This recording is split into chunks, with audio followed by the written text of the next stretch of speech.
Oui, les 72 heures ont débuté le 12 mai dernier avec un tournoi de football. Le 13 mai, nous avons eu à effectuer une consultation gratuite pour les populations de la localité, suivie d'un don de sang. Le soir, nous avons joué les phases finales et nous profitons de l'occasion pour féliciter l'équipe de Yelitari, Cité des Eaux, qui a remporté la coupe de la première édition de l'association. Le choix du thème, le leadership local, engagement et citoyenneté, on voit que cela nous colle, nous-mêmes en tant que leaders de quartier. J'ai autour de moi les principaux leaders de ce quartier, ceux qui sont derrière tout ce travail-là qui a été effectué.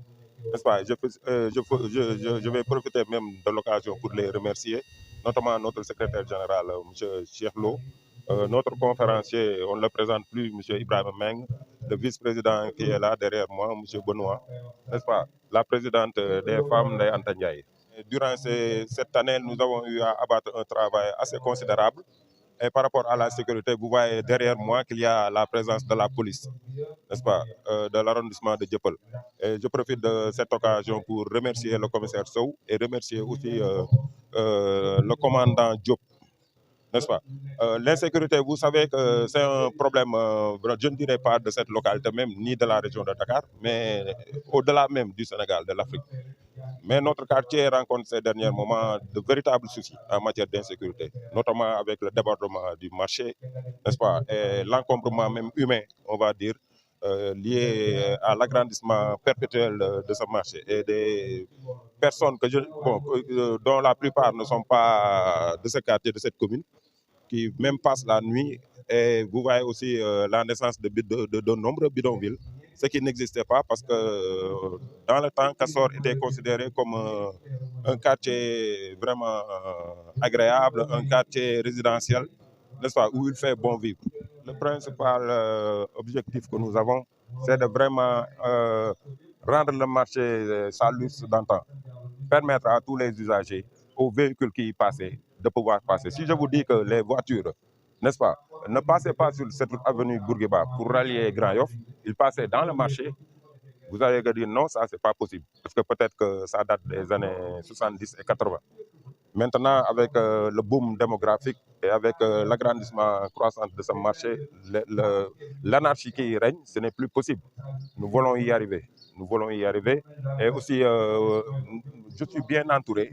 Je suis bien entouré. On peut dire que il y a un collège, qui est constitué de vraiment penseurs, de véritables penseurs, notamment ceux qui sont là, des professeurs comme M.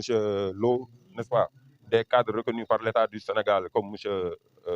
Meng, et ensemble, et avec le concours de toutes les personnalités, notamment la mairie, notamment les notables, nous allons essayer de voir dans quelles voies et moyens nous allons vraiment mettre en place des objectifs afin d'atteindre le plus rapidement possible ce qui a été fixé. Nous en avons parlé tantôt, n'est-ce pas? Vous voyez, quand on parlait même par rapport aux thématiques, le leadership local, l'engagement et la citoyenneté, on parlait tantôt de vraiment voir comment les habitants, et ça se passe un peu partout dans le pays, essaient de cotiser pour mettre des comités de veille, n'est-ce pas, des comités de surveillance. Vous en voyez partout des gens qui portent des dossards et qui sont, on peut les appeler communément des gardiens. Nous allons commencer par là parce que vous savez que la police, ou bien le ministère de l'Intérieur ne peut pas mettre derrière tout un citoyen un policier ou bien un gendarme, ça c'est impossible. Mais dans le quartier, nous allons essayer de voir, je dirais même dans la commune, de voir, de discuter, n'est-ce pas, pour mettre en place un programme destiné à la sécurité même des personnes et des biens. Bon, c'est un satisfait global. Tantôt on l'a rappelé, vous voyez que la population est là. Les tournois se sont bien passés. Il y avait une grande représentativité, n'est-ce pas, surtout autour des jeunes.